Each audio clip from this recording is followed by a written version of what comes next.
Part 4.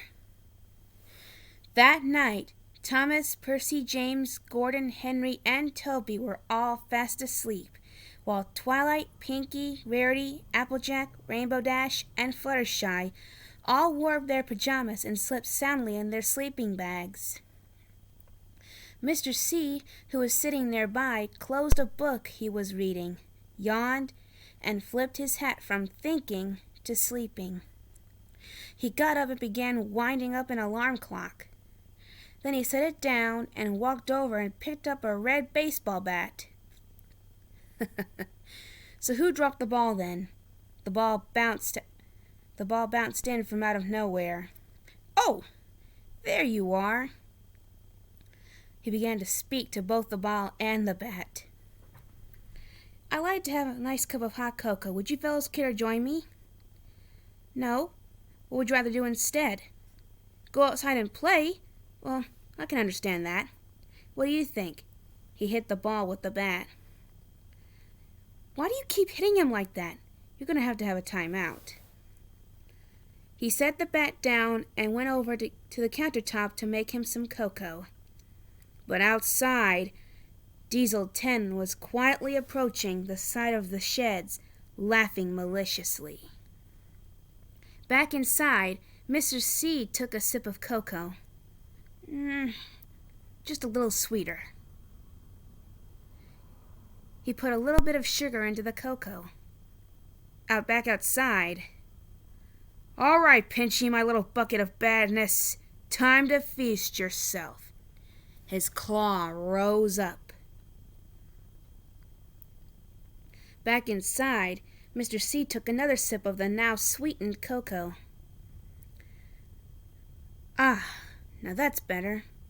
Diesel 10 started to destroy the scaffolding, causing Mr. C to jump in surprise.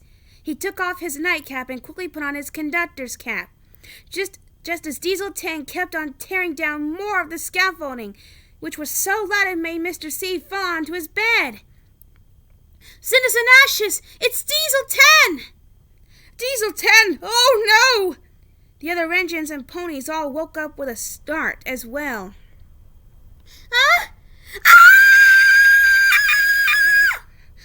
Oh, goodness! There's a monster outside the shed! Hello, Twinkle Toes. I've got a plan, and you're not in it. You can't catch me, Diesel 10.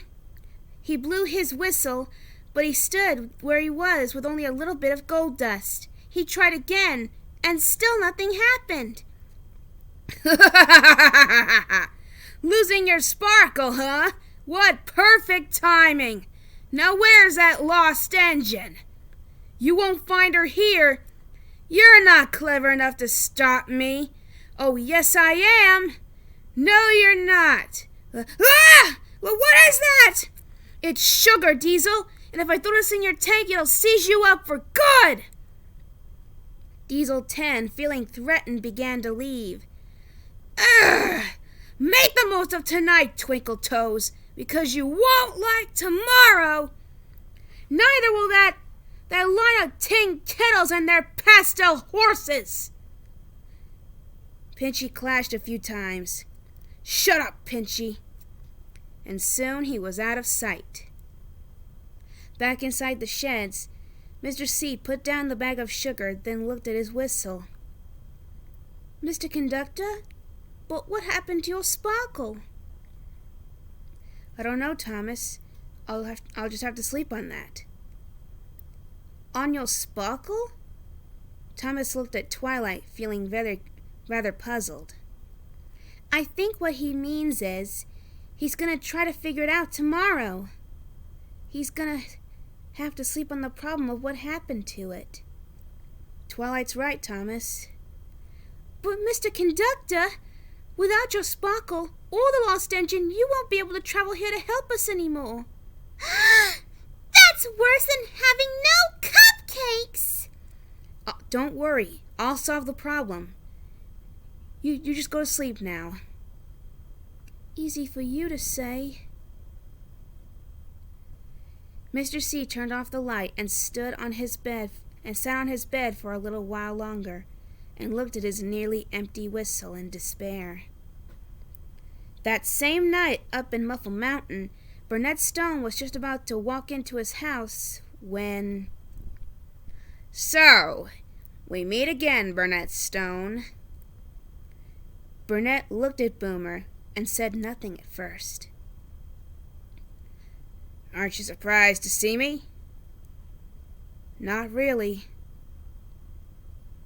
"I knew you'd come back someday, Boomer." "Where's that engine?" "I'll never tell you.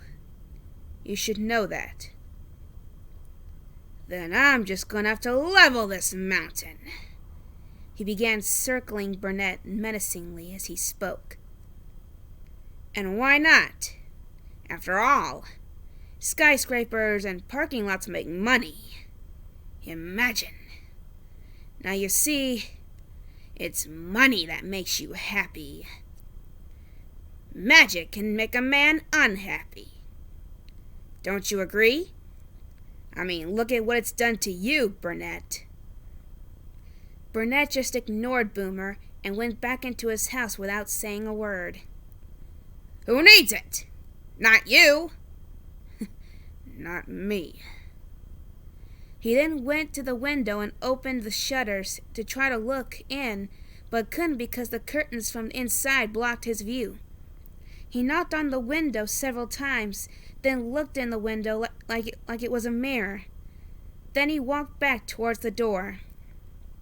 "I'll be back, Burnett!" He kicked the front door. "I found you!"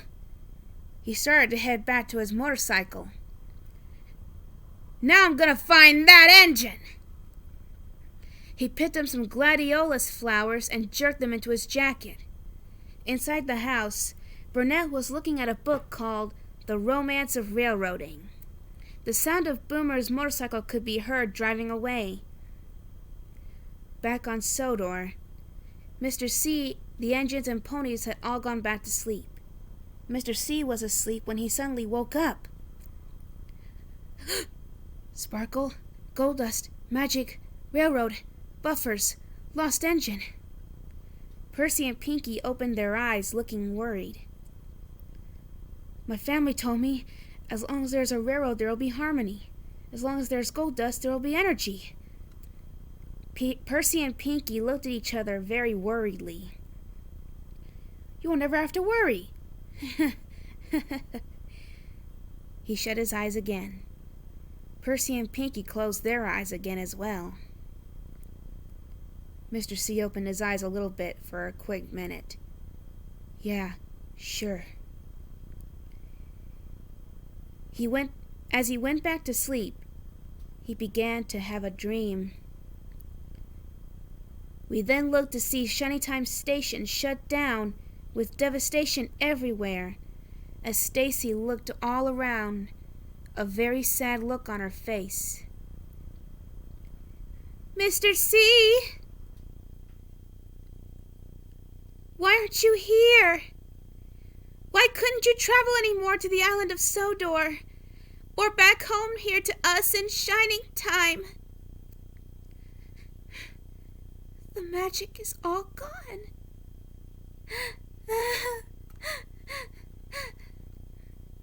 We then go back to Mr. C as he wakes up from his bad dream with a gasp. What's going on with our railroad and why? My universe is in danger. I've got to find more gold dust. We cut to daytime in the big city. The next morning, Mutt traveled with Billy to the big city station, and I had just arrived to catch a train to go to Muffle Mountain to meet my grandpa. But somehow, Mutt was sure I could help my grandpa, and together we could help Mr. Conductor. But if only I had met someone at Shiny Time first. Attention passengers! The train for Muffle Mountain will depart from track 3. Last stop, Muffle Mountain. The train for Shining Time will depart from track 4. Shining Time, track 4. Lily was walking down the stairs when Mutt barked at her. Lily went over to him. I suppose you know where Track 3 is, do you? Mutt hurried on over to one of the trains. You do? Is it that one? Well, why not?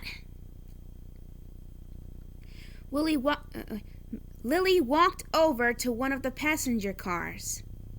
I hope you're right. Mutt was feeling pleased with himself. He had put me on the wrong train, but he knew he had done so for the right reason. As Mutt ran to the caboose, we looked up to see that the train was actually on track 4. Soon the train to Shining Time, with Lily on board, began to depart as the song I Know How the Moon Must Feel begins to play. Lily looked around and saw lots of people either talking on phones or reading newspapers. Soon, almost everyone on the train was gone.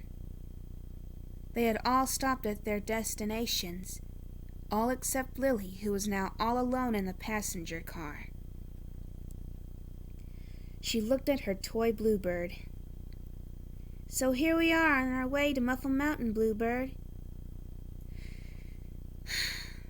We've been there once before when I was very little, remember? I wish we were going someplace different, don't you? There's so many places in the world I'd like to see. I'd like to go to the most magical one of all. Meanwhile, on Sodor, Mr. C was using a brush to get the itch off of James's nose. Left a bit. No, right a bit. Up a bit. Oh, I think that should do it, darling. Mr. C stopped brushing. There, James. Tickle all gone now? No, still itchy. Then Mr. C slumped a little. Oh, Mr. C, darling, why ever do you look so tired? Is it because I'm red? Oh, Diesel Test said that red is a very tiring color. But Mr. C, red looks so nice against the snow. He looked at both Mr. C and Rarity. It's not me, is it? Oh, heavens no, my dear sweet Jamesy. She placed a hoof on his buffer. Red is a most radiant and splendid color, isn't it, Mr. C? Oh, of course, Rarity. And besides, James, I think that red is bright and cheerful. Oh, good. Just like my sparkle. Or at least it was. And must be again. Are you, Mr. C? Are you certain you're all right? Oh, I'm sorry, James and Rarity. I'm going to the windmill to search for something important. Now off you two go to work, please. Okay, Mr. C, keep your steam up. Come along, Rarity. Coming, Jamesy. Oh, I do hope you'll be all right, Mr. C, darling. She got into James's cab and they left the sheds. Later, in a wooded area, Mr. C was climbing over a stone wall when he suddenly realized something. What happened? Where's the windmill? That's where I'm supposed to be. He got over the wall. Well, now I've completely lost my sense of direction. He took his whistle out and blew it. Nothing happened. He tried again, weakly, and again, nothing happened. He sadly sat down on the top of the wall. Now my gold dust really is all gone. And if I can't find the source for making more, I know how bad the consequences will be. I saw them in my dream last night. My family never really told me what to do in a gold dust crisis. They only said if you can't remember the clue, the windmill will remind you. He got up. But where is the windmill? And what is the clue? Meanwhile, back in Equestria, Spike and Owlicious were busy keeping an eye on everything and organizing everything at the Golden Oak Library. Welp, we managed to keep the books in order, and by that I mean alphabetical order. Woo! This calls for a little reward. He took out a big green emerald. He was just about to take a bite from the shiny emerald when there was a knock at the door. "Oh, coming!" He set his gem down. "I will be right back for you, my precious." He ran over to the door and opened it. There stood two ponies one was a pale green unicorn named Lyra Heartstrings, and the other was a light yellow earth pony named Bonbon. "Oh, hello, Lyra. Hello, Bonbon." "Hello, Spike. Where's Twilight? I would have thought she was here." "Oh, Twilight's not here right now. She's at Sodor with her friends helping Thomas and the other engines deal with an evil diesel." "Ooh, really? Sodor? We've always heard Twilight tell the other ponies, and including us, stories about that place. But we've never actually been there before ourselves." "Oh, well, you should stop by there one of these days. It's just beyond a door at the far end of Equestria." "Ooh!" "Say, Spike, do you think Twilight has a book in her library about that place? Bonbon and I want to learn so much about it." Oh yeah! I do believe there is one." He went over to the bookshelves. Spike looked through all the books until finally he found the right book. "Here we are! The History and Legends of the Island of Sodor." He grabbed it and rushed back over to the two ponies. "Here you go." "Thanks, Spike. This is really going to be interesting. And don't worry, Spike. We're just kindly borrowing this book, and we'll return it to you before Twilight and her friends come home." "Great!"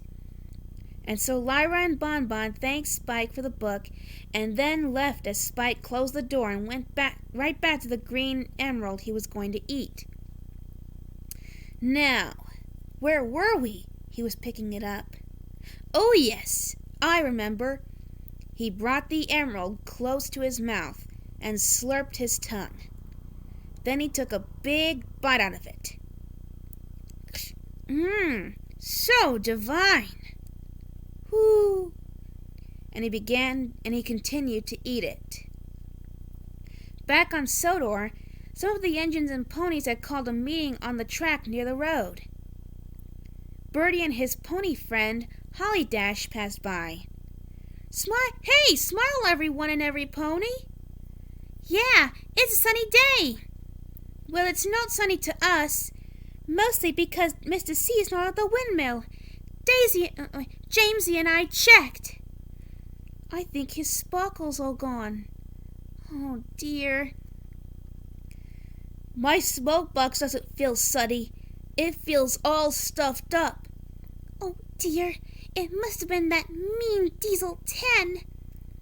And he's still after the lost engine. And if he finds her, I fear that will destroy us all. What? Even an engine as big as me? Yes, Golden, even you. That is totally not cool. You said it, R.D. We can't let this happen. We just can't. Chew! Oh! Oh! Good heavens, Thomas! Say it, don't spray it, Thomas. Oh, sorry. I've still got sneezing powder up my funnel. Diesel 10 dumping sneezing powder everywhere is just like something only Discord would do. Oh! Don't even remind me of that brute! Tricking me into thinking the dull gray boulder was a lovely, glamorous diamond. Indeed! Now I think I'm going to go look for Mr. Conductor now. Come on, Twilight. Let's go look for him together. Great idea, Thomas. And they both set off. Well, I think we should get back to work. That's what Mr. Conductor would want. I agree, Toby. Working hard is what makes a tired boss proud. That's what Granny Smith always says. How about a race, Thomas and Twilight? Said Bertie as Twilight and Thomas met up with him and Holly Dash. Sorry, Bertie, we can't today. We both have to be really useful and solve some mysteries instead. I guess that means we win. Perhaps another day, you guys.